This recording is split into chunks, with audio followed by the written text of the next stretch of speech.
I'm 35 years old, and I've been married to my wife, Lisa, for 10 years. We have three beautiful baby girls, ages 8, 5, and 3.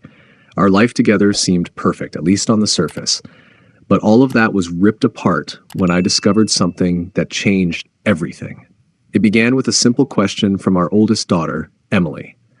One evening, while I was helping her with her homework at the kitchen table, she glanced up from her math problems and asked, "Dad, why does Mom have a passcode on her phone? And why don't you know it?" The question threw me off. I hadn't really thought about it before, but now that she mentioned it, I realized I didn't know Lisa's passcode. We had always been open with each other. No secrets, no hidden passwords. We shared everything, or so I thought. But apparently that wasn't the case anymore. That night, after the kids were in bed, I couldn't stop thinking about it. Lisa had been distant lately, more guarded, less affectionate.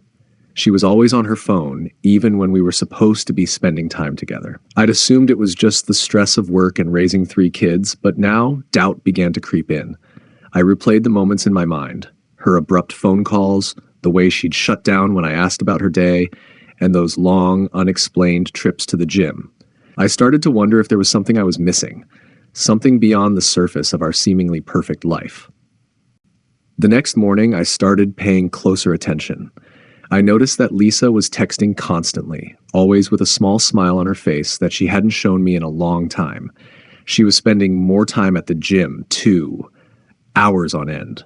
I didn't think much of it at first, chalking it up to a new fitness routine or maybe even a personal goal she was pursuing, but now it seemed suspicious. What was she really doing during those long hours away from home? And why did she keep her phone so closely guarded? Then came the day that changed everything. Emily mentioned seeing a guy's name pop up on Lisa's Snapchat notifications while she was using the tablet. My heart dropped. Who was this guy, and why was he messaging my wife? I had never heard of him before, and I didn't recognize the name. I knew I had to find out. The sense of betrayal was already gnawing at me, and I needed answers. That night, after Lisa had gone to bed, I did something I never thought I'd do. I went through her phone. My hands were shaking as I unlocked it, using the passcode I had guessed after a few attempts. At first, everything seemed normal, innocent texts with friends and family. But then I found the messages with a man named Chris. They weren't just casual conversations. They were intimate, flirtatious. My stomach churned as I scrolled through the chat history. The messages were filled with compliments, inside jokes, and plans to meet up. They talked about their workouts, their favorite shows, their dreams. It was clear they had a connection, a deep one. Then I saw it, a series of photos Lisa had sent him. Some were innocent, just selfies from the gym, but others were different. She was wearing outfits she'd never worn for me, posing in ways that felt far too intimate for just a friend. I felt a cold sweat break out as I continued scrolling. It wasn't just the messages that bothered me. It was the tone, the familiarity. They were close, closer than I'd realized. The more I read, the more my heart ached. I saw plans for secret meetups, coded language that only someone with an emotional investment would use. Lisa had even lied to me about where she was going, telling me she was going to a friend's house or running errands when she was really with him. The deceit was so calculated, so cold. My world collapsed. I couldn't breathe, couldn't think. My wife, the mother of my children, the woman I had loved for a decade, was cheating on me. The next morning, I confronted Lisa. I couldn't keep it inside any longer. I asked her point blank if she was cheating on me. Her face went pale, and she hesitated. "What are you talking about?" she asked, trying to play innocent. But when I told her what I had found, every message, every photo, she broke down. "It wasn't supposed to happen like this," she said through her tears.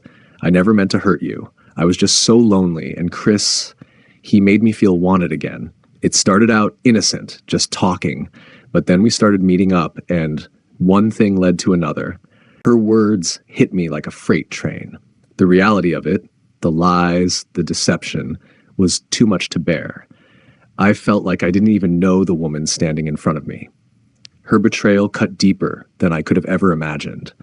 I had always believed that our love was strong enough to withstand anything, but this was a blow I didn't know how to recover from. "You were seeing him? You were with him physically?" I asked, my voice barely above a whisper, though I already knew the answer. She nodded, her face contorted with guilt and shame. Yes, I'm so sorry. I didn't mean for it to go this far. It was a mistake. A horrible mistake. A mistake? She called it a mistake, but it was so much more than that. It was a betrayal of everything we had built together, everything I thought we were. I couldn't look at her, couldn't stand to be in the same room as her. I walked out, leaving her standing there, sobbing. I needed space, a moment to collect my thoughts, but the pain was overwhelming. The next few days were a blur. I couldn't eat, couldn't sleep. Every time I closed my eyes, I saw Lisa with him. The texts, the photos, the meetings. It made me sick to think about how she had been with someone else while pretending to be a loving wife. I didn't know how to process it, how to move forward. My mind was constantly racing, replaying every moment of our relationship and trying to understand where it all went wrong. Lisa tried to talk to me to explain, but I didn't want to hear it. What could she possibly say that would make this better? How could I ever trust her again after this? Every apology felt hollow. Every explanation seemed like an attempt to justify the unjustifiable. It was impossible to see past the hurt and betrayal to the person she was trying to convince me she still was. I tried to keep it together for the kids, but it was hard. Every time I saw Lisa, I felt a surge of anger and hurt. I couldn't even look at her without imagining her with him. It was eating me alive. I found myself withdrawing from the girls, not wanting to burden them with my pain, but struggling to maintain a facade of normalcy. I finally agreed to sit down with Lisa and talk, but I wasn't sure what there was left to say. She admitted everything, how it had started, how it had progressed. She told me that it wasn't just about the physical aspect, that she had developed feelings for Chris. That was the final nail in the coffin.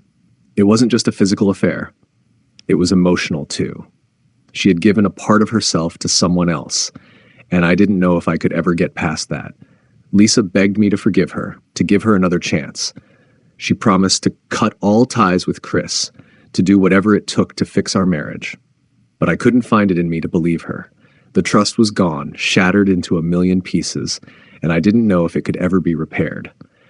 Every word she said felt like an attempt to salvage something that was beyond saving. We tried counseling, but every session felt like we were just going through the motions.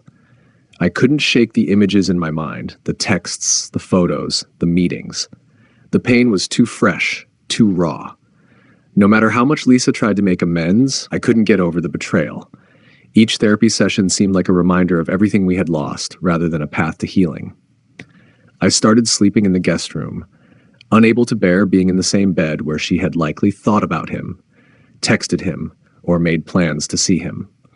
The distance between us grew wider every day. We barely spoke, and when we did, it was strained, filled with tension and unresolved anger. The intimacy we once shared was replaced by a chasm of mistrust and hurt. One evening, after the kids were in bed, Lisa sat me down and said she couldn't go on like this. She was right. Neither of us could. We were just going through the motions, trying to hold on to something that was already gone.